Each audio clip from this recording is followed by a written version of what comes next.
what is this idea of belonging? What do we mean when we talk about belonging? And what can we do within ourselves to recognize and take accountability for the ways in which we actually separate and participate to that non-belonging? Mm. I come to this question, I just want to say, as being a mixed race person, my mom is British and my father is Indian. And I came into the world at a time when I wasn't wanted. And when, my parents couldn't find anyone to marry them. I was wanted by my parents, but not by the rest of their community, who said things like, you'll have to adopt because you'll have half-breeds. And so I'm really familiar with the feelings, the sensations, the bodily experiences, the looks of not belonging. And I would imagine for a lot of folks listening, maybe your story is different than mine, but there's ways that, could have been like something in the schoolyard or something a family member said, but there's so much tenderness there when there are experiences of not feeling loved or not feeling worthy or not feeling welcome, just as you are.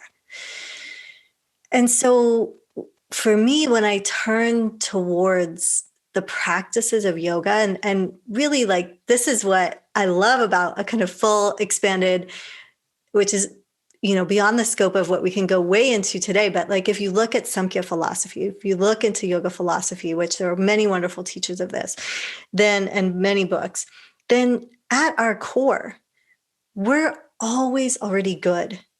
We always already belong. And the illusions of samskaras, like you were talking about, or Maya, it's just a cover over that opportunity for wholeness and coming home to ourselves.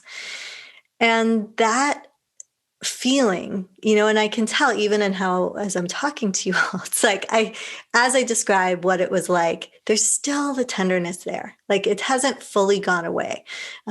It's still there. Little Susanna, I'll send her love later today, and spend a little time with her.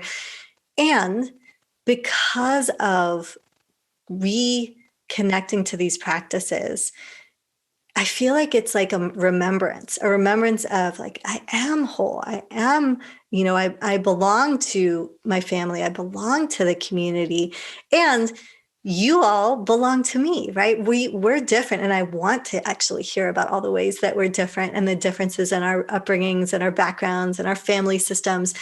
And we're connected to one another. And the real time or way that it dropped down and anchored in I think it's in my body. It feels like it's in my gut actually, is when I realized that I had to belong to myself first. And that's what yoga offered me, was through the practice, actually through physical yoga asana, but not for me necessarily really active asana, more slower contemplative, being in balasana in child's pose, or even prone on my belly, taking a prone shavasana, that in those moments I could come back to a kind of self-tending or self-holding, an invitation for folks, if you want to actually place a hand somewhere on yourself and just yeah, I belong.